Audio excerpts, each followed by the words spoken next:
Cette vidéo est consacrée aux propriétés résistives du système respiratoire et leur influence sur l'effort des muscles inspiratoires. Après nous être intéressés au premier terme de l'équation décrivant pression musculaire représentant sa composante statique ou élastique, soit E fois delta V, intéressons-nous maintenant au second terme de l'équation, R fois débit, représentant la composante dynamique ou résistive de P musculaire. Jusqu'ici, nous n'avions jamais envisagé le système respiratoire qu'en l'absence de débit traversant les voies aériennes, ce qui est un peu artificiel, car pour augmenter le volume du système respiratoire au-dessus de son volume d'équilibre, je dois par définition générer un débit inspiratoire. La composante résistive ou dynamique de pression musculaire est directement proportionnelle à la résistance des voies aériennes à l'écoulement de l'air d'une part, au débit traversant les voies aériennes d'autre part. La composante résistive n'est présente qu'en situation dynamique, c'est-à-dire lorsqu'il y a un débit dans les voies aériennes, c'est-à-dire aussi quand le volume du système respiratoire change. Au repos, à CRF, la composante résistive de l'effort des muscles inspiratoires est donc nulle, car il n'y a pas de débit dans les voies aériennes. La pression alvéolaire est égale à la pression atmosphérique. Durant l'inspiration, l'action des muscles inspiratoires va augmenter le volume du système respiratoire, ce qui va induire une pression alvéolaire négative, en accord avec la loi de Boyle-Mariotte, et générer ainsi un débit inspiratoire. C'est bien le gradient de pression ainsi créé entre la bouche et l'alvéole qui génère un flux d'air allant de la bouche vers les alvéoles. Et c'est donc bien aussi l'augmentation de volume du système respiratoire qui est à l'origine de ce gradient de pression et du débit inspiratoire. La pression alvéolaire négative représente en fait la composante résistive de l'effort des muscles inspiratoires, moins P musculaire est égal à R fois débit. La pression alvéolaire est donc la composante résistive de l'effort des muscles inspiratoires et sera d'autant plus négative que le débit inspiratoire est élevé ainsi que la résistance des voies aériennes est élevée. Dit autrement, le débit inspiratoire sera d'autant plus élevé que pression musculaire est importante, plus négative, entraînant une pression alvéolaire plus négative et que la résistance des voies aériennes est faible. À l'expiration, la pression alvéolaire devient positive. Rappelons-nous que la pression alvéolaire est la somme de la pression de recul élastique du système respiratoire et de pression musculaire, qui au repos devient nulle à l'expiration. Alors que PRS est positive au-dessus du volume d'équilibre du système respiratoire. C'est cette pression alvéolaire positive qui est le moteur de l'expiration. Outre le débit, la composante résistive de l'effort des muscles inspiratoires dépend donc de manière critique de la résistance des voies aériennes. La résistance totale des voies aériennes est la somme de la résistance à l'écoulement de chacune des générations des voies aériennes. Les voies aériennes supérieures et les gros troncs bronchiques contribuent cependant de manière très majoritaire à la résistance totale des voies aériennes, y contribuant pour environ 80%.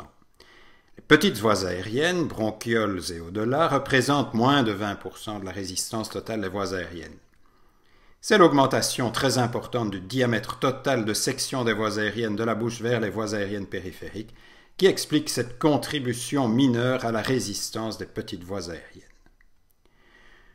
Selon les lois de la mécanique des fluides, l'équation ΔP égale résistance fois débit n'est valide qu'en flux laminaire. Le flux laminaire n'est en fait retrouvé dans les voies aériennes que dans les plus petites de celles-ci. Dans les voies aériennes supérieures et les gros troncs bronchiques, le flux est en fait turbulent. En situation de flux turbulent, ΔP est proportionnel non pas au débit, mais au carré de celui-ci. De ce fait, la composante résistive de l'effort des muscles inspiratoires est toujours plus élevée pour un débit donné lorsqu'il existe un flux turbulent plutôt que laminaire, comme vous l'appréhendez aisément sur ce graphe. Le fait que le flux soit laminaire ou turbulent dépend du nombre de Reynolds. Au-delà d'une certaine valeur de ce nombre, le flux devient turbulent. La formule du nombre de Reynolds est assez complexe et nous retiendrons simplement qu'il augmente lorsque le débit traversant les voies aériennes augmente et lorsque le rayon de la voie aérienne diminue. Une augmentation du débit inspiratoire, par exemple à l'exercice physique, ou une diminution du rayon de la lumière des voies aériennes, en cas de bronchoconstriction liée à un spasme des muscles lisses des bronchioles, sont donc susceptibles d'augmenter le nombre de Reynolds et d'augmenter la proportion des voies aériennes concernées par le flux turbulent, mais donc aussi d'augmenter la composante résistive de P musculaire. A l'inverse, une diminution du débit ou une augmentation du rayon de la voie aérienne, par exemple, suite à l'administration d'un bronchodilatateur, va diminuer la proportion des voies aériennes concernées par le flux turbulent et donc la composante résistive du travail des muscles inspiratoires. Même si c'est une simplification, nous réfléchirons pour la suite de ce cours en considérant qu'il n'existe que des conditions de flux laminaire dans les voies aériennes. Dans ces conditions, je peux écrire que la composante résistive ou dynamique de P musculaire est directement proportionnelle à la résistance des voies aériennes et au débit traversant les voies aériennes. Mais quels sont les déterminants de la résistance des voies aériennes? La loi de Poiseuille nous indique que le facteur essentiel est le rayon de la voie aérienne. En effet, la résistance est inversement proportionnelle au rayon exprimé à la puissance 4, de sorte que si le rayon de la voie aérienne diminue de moitié, la résistance augmente d'un facteur 16. La diminution du rayon des voies aériennes a donc un effet double sur l'effort des muscles inspiratoires, augmentation de la résistance et augmentation de la proportion de l'arbre aérien concerné par le flux turbulent. Il est donc essentiel d'envisager les facteurs pouvant modifier le rayon des voies aériennes. Nous savons déjà que le rayon total d'une génération de bronches augmente en descendant dans l'arbre aérien de la trachée vers les canaux alvéolaires. Mais en dehors de ces facteurs anatomiques, quels sont donc les éléments influençant le diamètre des bronches?